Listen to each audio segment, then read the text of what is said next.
Halo semuanya, kami dari kelompok 4 dengan anggota Almira Divasanya, Eko Putra Wahyudin, Fahmi Reza Nugraha, Nancy Fitriani, Paulina Sialagan, dan Yoga Cahaya Putra akan menjelaskan salah satu metode dalam decision tree, yaitu metode random forest.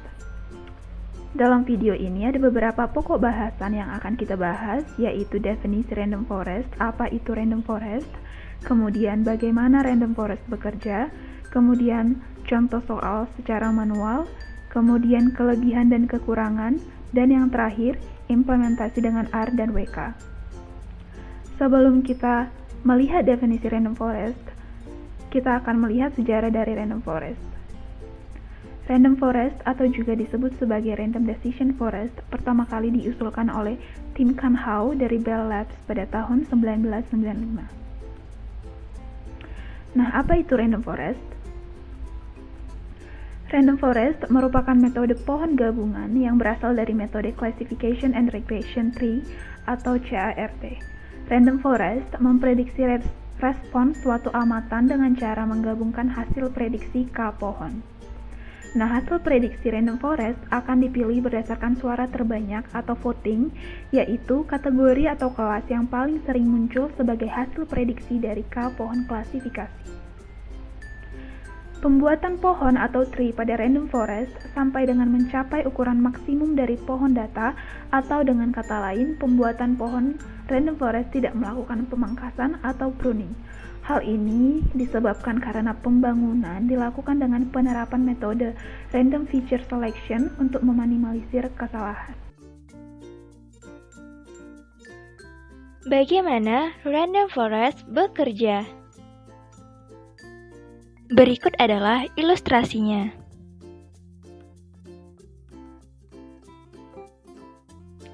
Dalam training proses, training set akan disampel dengan metode random sampling with replacement sejumlah berapa tree yang diinginkan oleh pengguna. Dari setiap sampel training set akan dihasilkan satu decision tree. Pada gambar di samping berisi dua jenis contoh, label biru dan label merah. Satu objek pada test set akan diproses oleh seluruh tree, dan keputusan klasifikasi akhir adalah decision yang paling banyak dipilih oleh tree atau voting. Random forest mengembangkan banyak decision tree berdasarkan pemilihan data secara acak dan pemilihan variabel secara acak, seperti ilustrasi di samping. Setiap pohon dikembangkan sebagai berikut. 1. Jika jumlah kasus dalam training adalah N. Sampel N kasus secara acak tapi dengan pengembalian dari data asli. Sampel ini akan menjadi training set untuk membuat pohon. Jika ada variabel input M besar di mana M kecil lebih kecil dari M besar ditentukan sedemikian rupa di masing-masing node. Variabel M kecil dipilih secara acak dari M besar dan split terbaik M ini digunakan untuk membagi node. Nilai M kecil dipertahankan konstan selama pertumbuhan hutan. Ketiga, setiap pohon ditanam seluas mungkin, tidak ada pemangkasan. Pembuatan pohon keputusan. Pertama, siapkan data training. Kedua, buat decision tree yang terdiri dari root node, internal node, dan leaf node dengan mengambil atribut dan data secara acak sesuai ketentuan yang diberlakukan. Ketiga, pilih atribut sebagai root node untuk memilih atribut akar didasarkan pada nilai gen tertinggi dari atribut-atribut yang ada. Untuk mendapatkan nilai gen, harus ditentukan terlebih dahulu nilai entropi dengan rumus entropi sebagai berikut dan rumus gen sebagai berikut. Keempat, buat cabang untuk tiap-tiap nilai. Dan kelima, ulangi proses untuk setiap cabang sampai semua kasus pada cabang memiliki kelas yang sama. Baiklah, kita masuk ke contoh soal.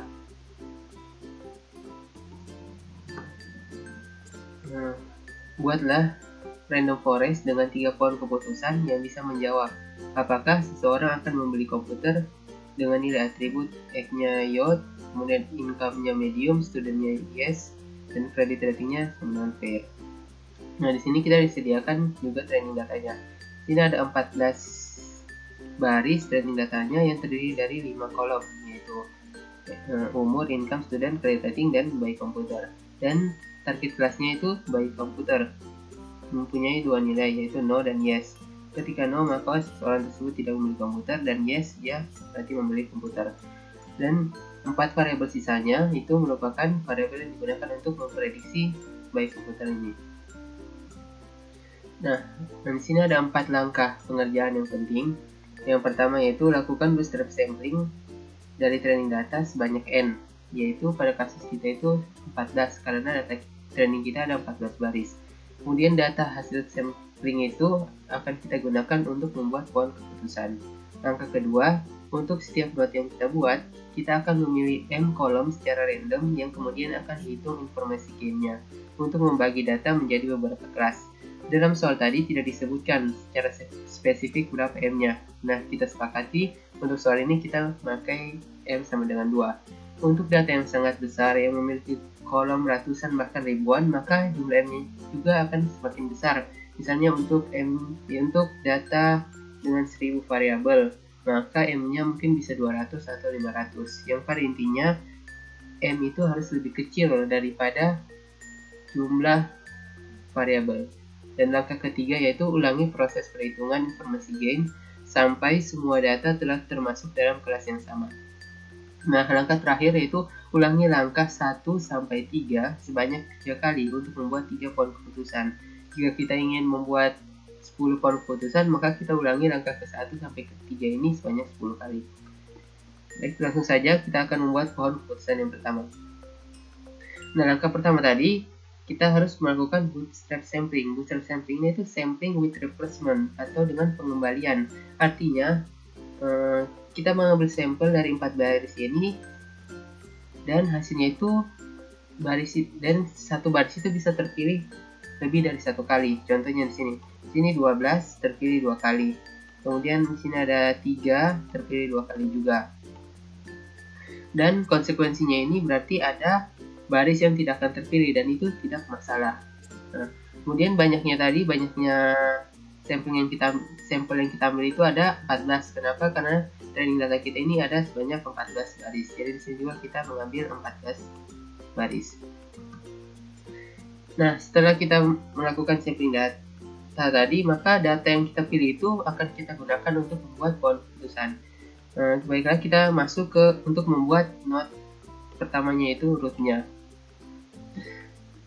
Kalau kita ingat, ketika kita membuat single decision tree, maka seluruh variabel prediksi itu akan digunakan, akan dihitung informasi gainnya, kemudian dipilih gain yang tertinggi. Sedangkan ketika kita membuat decision tree pada random forest, maka kita hanya perlu memilih M variabel saja yang akan dipertimbangkan informasi gainnya. Dan pada kasus kita ini M-nya sama dengan 2. Jadi kita hanya perlu memilih 2 variabel dari 4 variabel yang tersedia, di mana 2 nanti itu kita bandingkan yang mana informasi gainnya yang paling tinggi. Dan pada kasus kali ini ketika membuat node yang root, saya akan memilih income dan student. Ini random, ini bisa apa saja. Bisa umur dan income, student dan umur, bisa apa saja tergantung kitanya sendiri. Oleh karena itu kenapa algoritma ini bilang random forest, karena salah satunya karena ini, karena kita memilih kolomnya itu secara random. Kemudian kita hitung entropinya menggunakan rumus ini, minus sigma PI. PI ini proporsi, kemudian dikali log 2 PI. Kemudian gainnya entropi S ini entropi totalnya, dikurang sigma SI per S. SI ini jumlah pada SI per jumlah total dikali entropinya SI. Nah, untuk mempermudah, maka kita buat tabel seperti ini, tabel yang untuk tabel entropi dan gain. Untuk total ada 14, ini dari jumlah seluruhnya ini. Kemudian dari 14 ini ternyata yang no ini ada 2, yang no ini ada 5. Jadi ini 1, 2, 3, 4, 5. Kemudian yang yes sisanya yaitu ada 9. Nah, untuk income dan student kita pecah lagi. Income itu ada 3 nilainya yaitu high, medium, dan low. Untuk high ternyata ada 5 data yaitu 1, 2, 3, 4, 5. Nah, dari 5 data itu kita lihat yang no berapa, yang yes berapa. Ternyata untuk high yang yes ini ada 1, 2, ada 3. Ya kan, 3. Terus yang no sisanya itu 2. Untuk medium dan low juga seperti itu. Nah, untuk student juga kita pecah lagi nilainya menjadi 2. Di sini ada no dan yes. Nah, itu kita hitung yang yes berapa, yang no berapa. Seperti di sini. Dan kita hitung entropinya. Contohnya, ketika kita ingin mencari entropi dari no, maka rumusnya tadi itu minus sigma PI proporsi.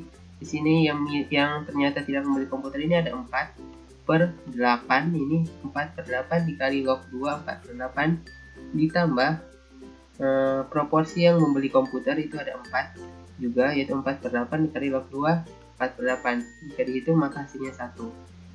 Begitu juga nanti kita hitung untuk yes, low, medium, dan high-nya. Akan mendapatkan hasil seperti di kolom yang ini. Kemudian kita akan mencari berapa gain dari income dan studentnya. Contohnya kita mencari gain dari student. Di sini rumusnya tadi yaitu entropi total 0,994. Di sini dibulatkan 0,94, terus dikurang sigma SI. SI ini student ini kan terbelah menjadi 2, yaitu yes dan no. Berapa yang yes? Ternyata ada 6 per SI S1 ini kan. S1 nya itu 6, terus SS ini dan jumlah totalnya yaitu 14 dikali 0,65. Di sini 0,65. Terus ditambah dengan 8/14 dikali 1. Dari mana di sini 8/14 semua datanya ini ada 14 dikali 1. Entropi dari 0. Ketika dihitung maka hasilnya 0,09. Nah, setelah itu kita bandingkan gain mana yang tertinggi, dan ternyata gain yang memiliki nilai tertinggi yaitu student. Sehingga note pertama kita putuskan sebagai student. Nah, student ini memiliki 2 nilai terbagi menjadi 2. Oleh karena itu note pertama ini ada 2 branch-nya, ada 2 cabangnya, yaitu cabang untuk yes dan cabang untuk no. Nah, untuk cabang yes ini dia belum membagi datanya menjadi spesifik. Kenapa? Karena untuk yes di sini terbagi menjadi 2. Yang no masih ada 1, yang yes masih ada 5. Jadi kita perlu melakukan penghitungan lebih lanjut. Kemudian untuk no juga begitu, masih ada 4 dan 4. Sehingga kita masih perlu menghitung manual lagi, menghitung hitungan yang lebih lanjut untuk note 1 dan 2. Nah, kita masuk dalam pembentukan note 1-1, yaitu ketika studentnya sama dengan yes. Nah, dari 14 data tadi, 14 data training yang kita ambil dari sampling Bootstrap, maka kita filter lagi yang mana yang studentnya sama dengan yes.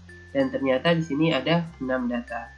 Kita buat lagi, setelah itu kita pilih variabel mana yang akan kita pertimbangkan. Nah, pada kali ini saya akan mempertimbangkan income dan credit rating. Lagi-lagi ini, saya ingatkan ini bersifat random, boleh apa saja. Yang penting yang kita pilih itu yang belum terpakai di note parent-nya. Note parent-nya tadi kan student. Nih, maka student tidak boleh terpilih lagi. Jadi bisa saja saya pilih X dan income atau X dan credit rating. Tapi kali ini saya memilih income dan credit rating. Setelah itu kita hitung lagi, kita buat tabel seperti ini untuk mempermudah. Kemudian kita dapati gain-nya ini, dan ternyata gain yang tertinggi itu yaitu credit rating dengan 0,32. Oleh karena itu untuk note 1-1 yang saya pilih yaitu credit ratingnya. Kemudian credit rating terbagi menjadi 2 lagi, yaitu fair dan excellent. Fair dan excellent. Nah, di sini fair ini telah membagi datanya menjadi spesifik. Kita lihat, begitu fair, ternyata yang tidak membeli komputer ini tidak ada, semuanya membeli komputer. Oleh karena itu, ketika student yes, kemudian credit ratingnya sama dengan fair, maka hasilnya adalah yes. Tapi untuk excellent tidak seperti itu. Excellent masih terbagi lagi, yang no 1, yang yes 1. Oleh karena itu kita perlu melakukan penghitungan lebih lanjut di note ini. Sebelum kesini kita akan kesini dulu, note 1-2. Note 1-2 ini yaitu ketika studentnya sama dengan 0. Oleh karena itu semua data kita filter lagi untuk semua student sama dengan 0. Nah, pada kali ini saya akan mempertimbangkan yang umur dan credit rating. Kalau kita ingat di note 1-1 tadi kita pilihnya income dan credit rating, tapi 1-2 saya milih X dan credit rating. Itu boleh-boleh saja. itu kembali ke kita lagi, tergantung kitanya saja. Jadi boleh apa aja. Begitu kita hitung, ternyata yang tertinggi yaitu umur, memiliki gain 1. Ini gain yang paling sempurna. Maka untuk note 1, 2 ini akan berisi umur, yang mana ada 3 branch-nya, ada 3 branch-nya yaitu middle age, ada youth, dan senior. Dan setiap branch ini telah membagi data menjadi spesifik. Kalau kita lihat di sini, untuk middle age-nya ini yang no-nya 0, yang yes-nya 4. Untuk youth semuanya 0 dan senior semuanya 1. Semuanya 0. Oleh karena itu ini hampir selesai kita membuatnya. Selanjutnya tinggal kita mencari yang menepati note 112. Nah, untuk note 112 maka kita filter, yaitu untuk data yang studentnya yes dan credit ratingnya excellent, dan hanya tersisa 2 data ini. Nah, karena student dan credit rating tadi kita telah pakai sebelumnya, maka tidak bisa dipilih lagi, dan oleh karena itu tidak ada pilihan lagi, kita hanya perlu memakai age dan income. Nah, tanpa membuat tabel informasi gain tadi, ini terlihat jelas bahwa untuk umur dia akan membagi data ini menjadi 2 spesifik. Ketika dia senior, umurnya senior, maka dia no. Ketika umurnya middle age, maka dia yes. Dan oleh karena itu ini age-nya ini pasti gain-nya 1. Sedangkan untuk income dia hanya low, nilainya hanya low, dan dia belum membagi data itu secara spesifik. Oleh karena itu pada note 112 kita pilih umur. Ini terbagi menjadi 2, middle dan senior. Yang untuk middle yes dan senior no. Nah, karena semua data ini telah masuk dalam kelasnya masing-masing, maka perhitungan selesai sehingga kita peroleh pohon keputusan pertama. Ini pohon keputusan pertama kita. Selanjutnya kita buat pohon keputusan kedua dan ketiga. Dengan melakukan langkah yang sama, yaitu yang pertama kita melakukan bootstrap sampling, kemudian kita untuk setiap node-nya kita pilih M, kita pilih 2 variabel yang dipertimbangkan informasi gain-nya, terus kita buat pohonnya, maka diperoleh seperti ini. Ini pohon keputusan kedua dan ini pohon keputusan ketiga. Nah, tadi yang perlu digarisbawahi, pohon keputusan yang kita buat itu dapat berbeda-beda. Nah, bergantung data hasil sampel bootstrapping dan berdasarkan variabel yang dipilih ketika pada pembuatan setiap node. Misalnya di sini, boleh saja di sini saya akan mempertimbangkan credit dan age, tapi teman-teman boleh mempertimbangkan student dan age. Jadi ketika teman-teman memilih student age, pasti di sini akan beda lagi hasilnya. Jadi seperti itu. Jadi pohon keputusan yang ada di dalam random forest itu benar-benar random untuk setiap orang. Nah, kita akan mengklasifikasikan data baru dengan menggunakan mayoritas vote atau vote terbanyak. Tadi di soalnya itu kita, untuk age-nya youth, income-nya medium, student-nya yes, dan credit rating-nya fair, kita akan menebak by komputernya itu apa. Nah, untuk pohon keputusan yang pertama kita pertimbangkannya student-nya apa. Ternyata student-nya yes, maka dia akan ke sini. Student-nya yes, credit rating-nya fair, ini fair, credit rating-nya fair, maka kesimpulannya pohon keputusan pertama akan menghasilkan yes. Oleh karena itu kita simpan, yaitu yes-nya udah 1. Terus untuk pohon keputusan kedua, yang pertama dipertimbangkannya itu kredit. Ternyata kreditnya fair di sini. Terus umurnya ternyata youth, muda. Terus nah di sini ternyata hasilnya no. Jadi pohon keputusan kedua akan menghasilkan no. Sedangkan yang kita ingat tadi pohon keputusan pertama hasilnya yes. Maka sini poinnya 1 sama. Nah, di pohon keputusan terakhir ini yang menentukan hasil akhirnya. Kalau kita lihat yang pertama dipertimbangkan itu umurnya. Umurnya ternyata youth, terus yes student apa tidak? Yes, ya yes studentnya. Maka hasilnya yes, sehingga hasilnya 21.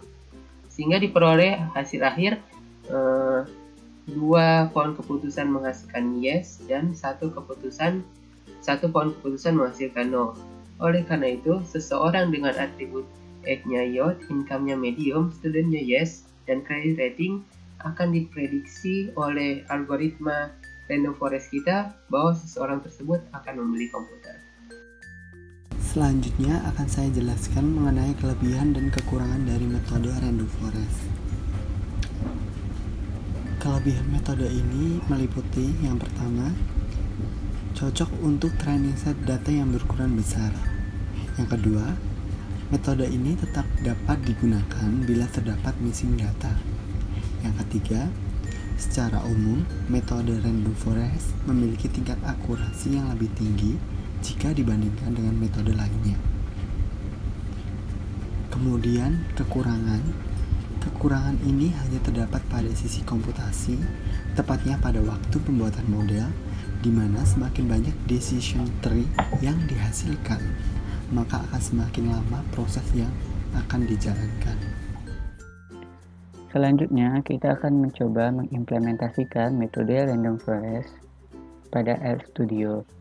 Di sini kita telah mempunyai data yang akan kita implementasikan, yaitu data mengenai tipe-tipe wine, yaitu ada tipe 1, tipe 2, dan tipe 3.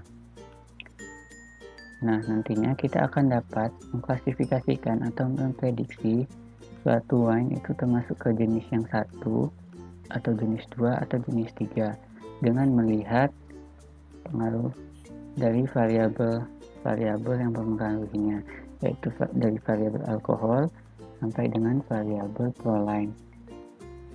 Langsung saja ke langkah yang pertama, yaitu kita harus mengimport data yang ingin kita implementasikan.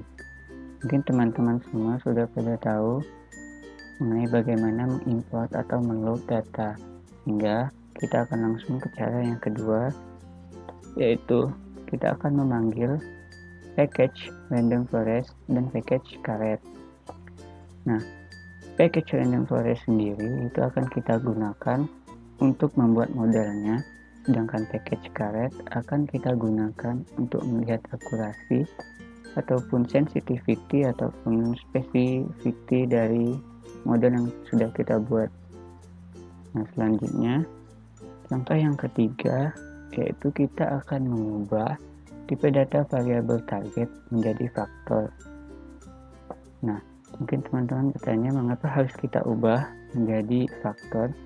Kita bisa lihat di sini bahwasanya wine itu dibagi menjadi angka-angka dari 1 sampai 3, yaitu numerik.